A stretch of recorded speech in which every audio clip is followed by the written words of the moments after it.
Jake Thompson sat at the local bar, his charismatic smile working its magic on the patrons around him. He leaned in, speaking animatedly about his latest renovation project. "This one's going to be big, folks. I'm talking complete home transformation," he boasted, his eyes gleaming with confidence. The other bargoers hung on his every word, clearly impressed by his apparent success. Across town, the Miller family gathered in their aging home. Sarah and Mark sat at the kitchen table, their son Alex perched on a worn-out chair nearby. The room was filled with a mix of excitement and nervousness as they discussed their long-awaited renovation plans. "We finally saved enough," Sarah said, her voice trembling slightly with anticipation. Mark nodded, a proud smile on his face. "It's been a long time coming, but we can finally give this old place the makeover it deserves." The next day, Jake arrived at the Miller's doorstep, his truck parked conspicuously in the driveway. As he walked through the house, he pointed out various areas, describing grand visions of transformation. "Picture this," he said, gesturing widely. "A modern kitchen with granite countertops, new hardwood floors throughout, and a master bathroom that'll make you feel like you're in a five-star hotel." Sarah and Mark exchanged hopeful glances as Jake continued his pitch. He skillfully addressed their concerns before they could voice them, making the entire process seem smooth and worry-free. "Now, I know you might be thinking about shopping around," Jake said, his tone becoming more serious. "But I'll tell you what, I can start tomorrow if you're ready. And to sweeten the deal, I'll give you a discount if you can pay up front." The Millers, caught up in Jake's enthusiasm and eager to begin the renovations, agreed to his terms. As they wrote the check, Jake's smile widened, a glint in his eye that the trusting family failed to notice. Weeks passed, and the Millers' initial excitement turned to worry and frustration. Sarah paced the living room, her cell phone in hand, trying Jake's number for the 10th time that day. "Still no answer," she said, her voice tight with anxiety. Mark sat on the couch, his head in his hands. "I don't understand," Mark muttered. "He seemed so reliable. Why isn't he returning our calls?" Sarah sank into a chair, the weight of their situation settling on her shoulders. "We've put everything into this renovation. Our savings, our dreams." Meanwhile, Jake lounged in a different bar across town, surrounded by a new group of admirers. He threw his head back in laughter, recounting his latest con. "You should have seen their faces," he gloated, taking a swig of his beer. "They practically begged me to take their money." His companions chuckled, clearly impressed by his audacity. Jake pulled out a wad of cash, fanning it out on the bar. "Next round's on me," he announced. "And after that, who knows? Maybe I'll take a little vacation. I hear the Bahamas are nice this time of year." Back at the Miller house, Sarah finally broke down. She sat at the kitchen table, tears streaming down her face as she explained the situation to Mark. "I think we've been scammed," she said, her voice barely above a whisper. Mark's face hardened as the reality of their situation sank in. "We'll figure this out," Mark said, trying to sound confident. But as he looked around at their half-demolished home, doubt crept into his voice. "We have to. We've got the mortgage to pay, and now all these materials we can't use." Sarah nodded, wiping her eyes. "Were we going to tell Alex?" He was so excited about having a new room. The weight of their financial burden hung heavy in the air, a stark contrast to the hope they'd felt just weeks before. Dark clouds loomed on the horizon as Jake continued his celebration at the local bar. The bartender glanced nervously at the TV, where a meteorologist was gesturing urgently at a radar map. "Looks like we're in for a big one," the bartender commented, but Jake waved him off. They always exaggerate," Jake scoffed, ordering another round for his new friends. "A little rain never hurt anybody." He raised his glass in a toast, oblivious to the concerned murmurs around him. As the storm hit, the town was plunged into chaos. Wind howled through the streets, uprooting trees and sending debris flying. Rain pounded relentlessly, overwhelming drainage systems and flooding low-lying areas. Emergency sirens wailed in the distance, barely audible over the roar of the tempest. Jake's dilapidated house, long neglected in favor of his scamming lifestyle, groaned under the assault of the elements. Shingles tore free from the roof, and water seeped through cracks in the walls. As the wind intensified, the structure began to sway ominously. Inside, Jake stumbled drunkenly through the darkened rooms, finally realizing the severity of the situation. He fumbled for his phone, trying to call for help, but the lines were down. A loud crack echoed through the house, and Jake looked up in horror to see a large fissure spreading across the ceiling. Panic set in as Jake tried to make his way to the front door. But before he could reach it, there was a deafening crash. The roof caved in, bringing down walls and furniture in a cascade of destruction. Jake found himself trapped, pinned beneath a heavy beam, as rain poured in through the gaping hole above. Outside, neighbors emerged from their homes, shocked by the devastation. Despite the ongoing danger, they began to organize, checking on one another and assessing the damage.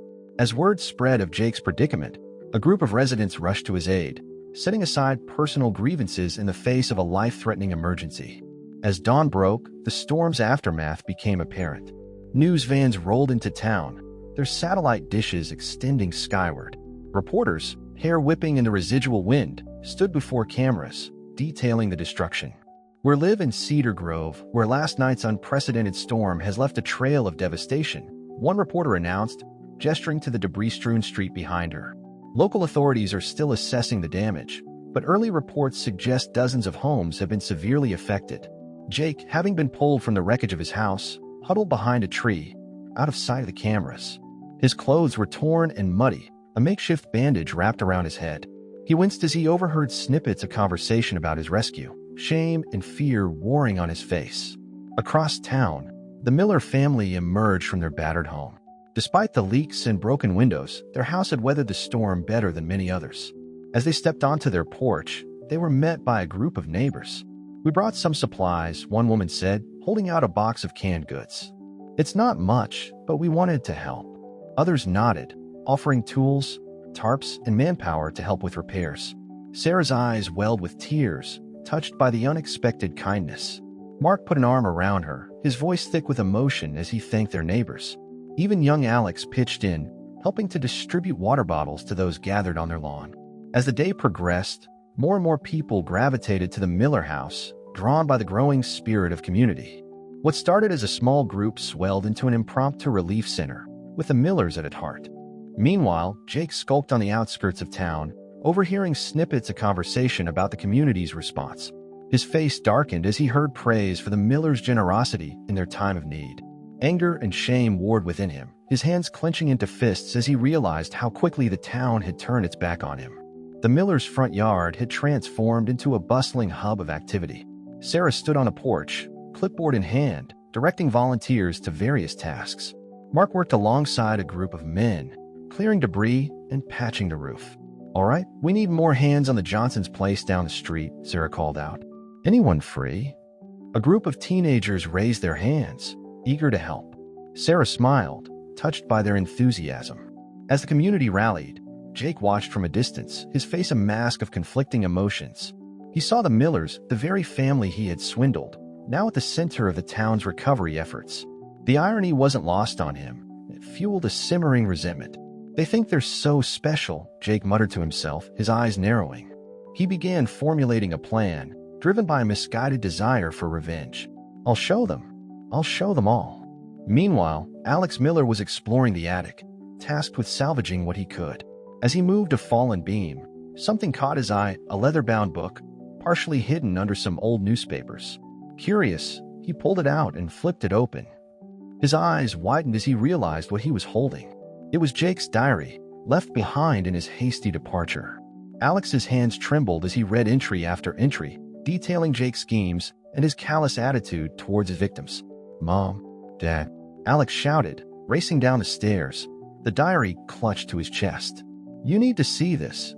Sarah and Mark gathered around their son, their faces growing grim as they pored over the pages.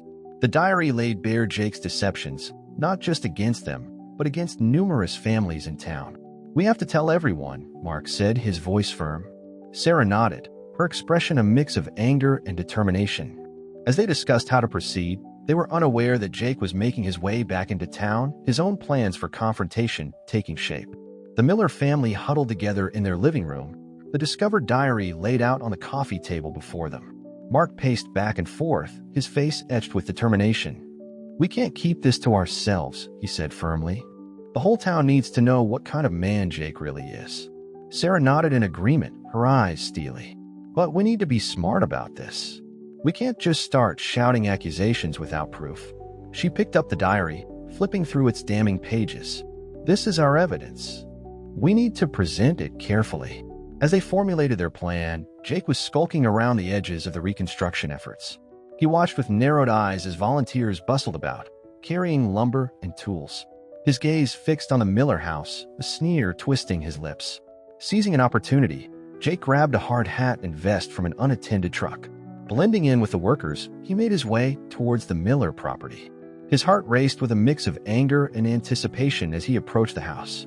Just as Jake reached the front yard, Mark stepped out onto the porch. Their eyes met, and for a moment, time seemed to stand still. Recognition dawned on Mark's face, quickly followed by anger. "You?" Mark shouted, his voice cutting through the bustle of activity. "You've got a lot of nerve showing up here, Jake." Heads turned as Mark's accusation rang out. Jake, caught off guard by the direct confrontation, stumbled back a step.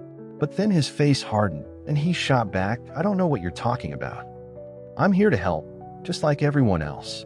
Mark descended the porch steps, the diary clutched in his hand. "Help? Like you helped us and who knows how many others." He held up the diary. "We know everything, Jake. Every lie, every scam." As the confrontation escalated, workers and volunteers gathered around, sensing the tension. Jake's eyes darted from face to face, realizing he was surrounded. In a desperate move, he lunged at Mark, trying to grab the diary. But he underestimated the community's loyalty. Two burly volunteers quickly stepped in, restraining Jake before he could reach Mark. The crowd murmured in shock and anger as the truth of Jake's actions began to spread. The town hall was packed to capacity, with people spilling out onto the steps outside. The air was thick with tension as Mayor Thompson called the emergency meeting to order. "Folks, we're here to address a serious issue that's come to light," she began, her voice grave. At the front of the room, the Miller family sat together, the infamous diary placed on the table before them. Jake was seated on the opposite side, flanked by two police officers, his face a mask of defiance. Sarah stood up, her voice trembling slightly as she began to speak. "For weeks, we thought we were alone in our misery. We believed we had made a terrible mistake in trusting Jake Thompson." She paused, taking a deep breath. "But now we know the truth. We weren't the only ones he deceived." As Sarah recounted their experience, murmurs of agreement rippled through the crowd. Other residents stood up one by one, sharing similar stories of Jake's deceit. The atmosphere grew increasingly charged with each testimony. Jake shifted uncomfortably in his seat, his earlier bravado fading as the weight of his actions became apparent. When it was his turn to speak, he stumbled to his feet, his eyes darting around the room. "Look, I never meant for things to go this far," Jake stammered, attempting to appeal to the crowd. "Times have been tough, and I just got in over my head. Can't we work something out?" His words were met with stony silence. The faces staring back at him showed no sympathy, only disappointment and anger. Jake's shoulders slumped as he realized the gravity of his situation. Mayor Thompson stepped forward again, her expression stern. "Jake Thompson, your actions have caused immense harm to this community. We need to decide how to hold you accountable and ensure this never happens again." The room erupted in discussion, with various suggestions being called out. Some demanded legal action, while others proposed community service. The debate continued late into the night, as the town grappled with issues of justice, redemption, and community trust. The next morning, a crowd gathered in front of Jake's ruined house. They carried signs and banners, their faces set with determination. This wasn't an angry mob, but an organized, peaceful protest demanding accountability. Sarah and Mark stood at the forefront, leading the demonstration. "We're not here for revenge," Mark announced, his voice carrying over the assembled group. "We're here to show Jake and anyone else who might try to take advantage of us that our community stands united." Jake peered out from behind a broken window, his face pale and drawn. The sight of so many people united against him was overwhelming. He had always relied on charm and deception to get by, but now those tactics were useless. As the protest continued, an unexpected figure pushed through the crowd. It was old Tom, the retired schoolteacher. He made his way to the front, his weathered face creased with emotion. "I've got something to say," Tom declared, his voice quavering but strong. The crowd fell silent, all eyes on the respected elder. "Jake Thompson didn't just scam the Millers. He got me too last year. Promised to fix my roof. Took my pension money and disappeared." A collective gasp went through the crowd. Tom's revelation added a new layer to Jake's deceit, showing just how long he had been operating in their town. Inside the house, Jake's resolve crumbled. The weight of his actions, the faces of those he hurt, it all came crashing down on him. In a moment of panic, he bolted for the back door, thinking he could slip away unnoticed. But as he emerged from the house, he found himself face to face with a group of townspeople who had anticipated his escape attempt. They formed a human barrier, their faces grim but composed. "It's over, Jake," said one of the men, stepping forward. "You can't run from this anymore." Jake's shoulders slumped in defeat. He realized there was nowhere left to go, no more lies to tell. The community he had exploited for so long had finally caught up with him. It was time to face the consequences of his actions. The courtroom was packed as Jake Thompson stood before the judge, his head bowed. The proceedings had been swift, with overwhelming evidence against him. As the judge prepared to deliver the sentence, a hush fell over the room. "Jake Thompson," the judge began, her voice stern, "your actions have caused significant harm to this community. However, in light of your cooperation and the community's recommendations, I'm sentencing you to 5 years of intensive community service, restitution to all victims, and mandatory counseling." A collective sigh of relief swept through the courtroom. The sentence seemed to strike a balance between justice and compassion that the town had been seeking. Outside, the Millers stood in the courthouse steps, surrounded by their neighbors. Sarah addressed the gathered crowd and reporters. "Today marks a new beginning for our town," she said. "We've shown that we can come together in the face of adversity and choose a path of restoration over pure retribution." As weeks passed, the town's recovery continued. The Millers' home, once a symbol of broken dreams, became a beacon of hope. The renovation, completed through community efforts, stood as a testament to their collective strength. One sunny afternoon, the Millers hosted a barbecue in their newly finished backyard. The entire town seemed to be in attendance, with laughter and the smell of grilled food filling the air. Mark raised his glass in a toast. "To all of you," he said, his voice thick with emotion. "You turned our nightmare into a dream come true. This isn't just our home anymore. It belongs to all of us." As the celebration continued, Sarah noticed a figure standing at the edge of the property.